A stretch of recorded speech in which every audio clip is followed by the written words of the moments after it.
2026 April 1 മുതൽ പ്രാബല്യത്തിൽ വരുന്ന ഡിജിറ്റൽ പേയ്മെന്റ് നിയന്ത്രണങ്ങളിൽ ചില പ്രധാന മാറ്റങ്ങൾ വരുന്നു. ഇന്ത്യയുടെ പരമോന്നത ബാങ്കായ റിസർവ് ബാങ്ക് (RBI) മുന്നോട്ടുവച്ച നിർദ്ദേശത്തെ തുടർന്ന് ഇപ്പോൾ 2 ഘടക പ്രാമാണീകരണം 2FA ആവശ്യമാണ്.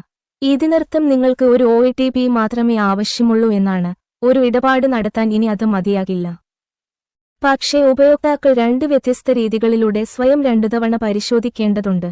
2FA ഒരു പുതിയ കാര്യമല്ലെങ്കിലും മിക്ക ഉപകരണങ്ങളും പേയ്മെന്റുകളും 2 ഘട്ട പ്രക്രിയ പിന്തുടരുന്നുണ്ടെങ്കിലും UPI വഴി പേയ്മെന്റുകൾ നടത്തുമ്പോൾ നിങ്ങൾ ആദ്യം ഉപകരണ ബൈൻഡിംഗ് വഴിയും തുടർന്ന് പിൻ അല്ലെങ്കിൽ വിരലടയാളം വഴിയും ആപ്പ് അൺലോക്ക് ചെയ്യേണ്ടതുണ്ട്.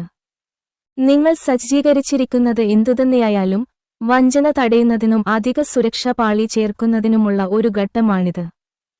അതിനാൽ 2026 ഏപ്രിൽ 1 മുതൽ പ്രാബല്യത്തിൽ വരുന്ന മാറ്റങ്ങളെക്കുറിച്ചും അതിനെക്കുറിച്ച് നിങ്ങൾ അറിയേണ്ട എല്ലാ കാര്യങ്ങളെക്കുറിച്ചും നമുക്ക് കൂടുതൽ ആഴത്തിൽ പരിശോധിക്കാം. ഏപ്രിൽ 1 മുതൽ മാറ്റങ്ങൾ. UPI അല്ലെങ്കിൽ OTPകൾ ഉപയോഗിച്ച് ഓൺലൈൻ ഇടപാടുകൾ നടത്തുന്ന രീതിയെക്കുറിച്ച് നമുക്കെല്ലാവർക്കും ഇതുവരെ പരിചിതമായിരുന്നു. എന്നാൽ ഈ നിയമങ്ങൾ പ്രാബല്യത്തിൽ വന്നതിനുശേഷം 2 സ്ഥിരീകരണ ഘടകങ്ങൾ ആവശ്യമാണ്. വഞ്ചനാപരമായ പേയ്മെന്റുകളുടെയും ഓൺലൈൻ മോഷണത്തിന്റെയും കേസുകൾ കുറയ്ക്കുന്നതിനാണ് ഇത്. എന്നാൽ ഈ 2 രീതികൾ എന്തൊക്കെയാണ്? 2FA രീതികൾ വിശദീകരിച്ചു. ഒരു ഇടപാട് പൂർത്തിയാക്കുന്നതിന് ഉപയോക്താക്കൾ ഇപ്പോൾ 2 രീതികളിൽ ഒന്ന് ഉപയോഗിക്കേണ്ടതുണ്ട്. ആദ്യം, നിങ്ങൾ സജ്ജീകരിച്ച ഒരു പിൻ നൽകുക. തുടർന്ന് OTP നൽകുക അല്ലെങ്കിൽ ഒരു ബയോമെട്രിക് വിരലടയാള സ്കാനറും തുടർന്ന് ഒരു OTPയും ഉപയോഗിച്ച് അത് ചെയ്യുക. ഈ രീതികളിൽ ഒന്ന് സമയനിർദ്ദിഷ്ടവും ചലനാത്മകവുമായിരിക്കണം.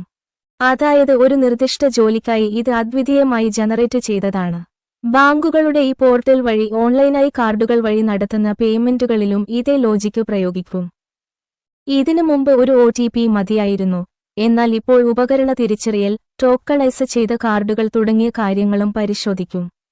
ഇത് പൂർണ്ണമായും പുതിയൊരു ആശയമല്ല. പക്ഷേ അത് ദൃഢമാക്കുന്നതിന് അതിൽ കുറച്ച് നടപ്പിലാക്കലുകളുണ്ട്. എന്തുകൊണ്ട് ആവശ്യം? ഈ പുതിയ നിയമങ്ങൾ ലളിതമായ SMS അടിസ്ഥാനമാക്കിയുള്ള OTP ഇടപാടുകളെ കാലഹരണപ്പെടുത്തും.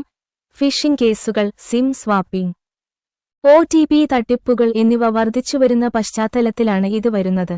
സൈബർ കുറ്റവാളികൾ അവരുടെ തന്ത്രങ്ങൾ കൂടുതൽ ശക്തമാക്കിയിരിക്കുന്നു. ഇപ്പോൾ ആളുകളെ അനുകരിക്കാനും നിങ്ങളുടെ ബാങ്ക് അക്കൗണ്ട് ഇല്ലാതാക്കാൻ വ്യാജ OTPകൾ നൽകാനും കഴിയും. ഈ 2FA അവർക്ക് കാര്യങ്ങൾ ബുദ്ധിമുട്ടാക്കുന്നു. ശരിയായ ദിശയിലേക്കുള്ള ഒരു ചുവടുവെപ്പാണിത്.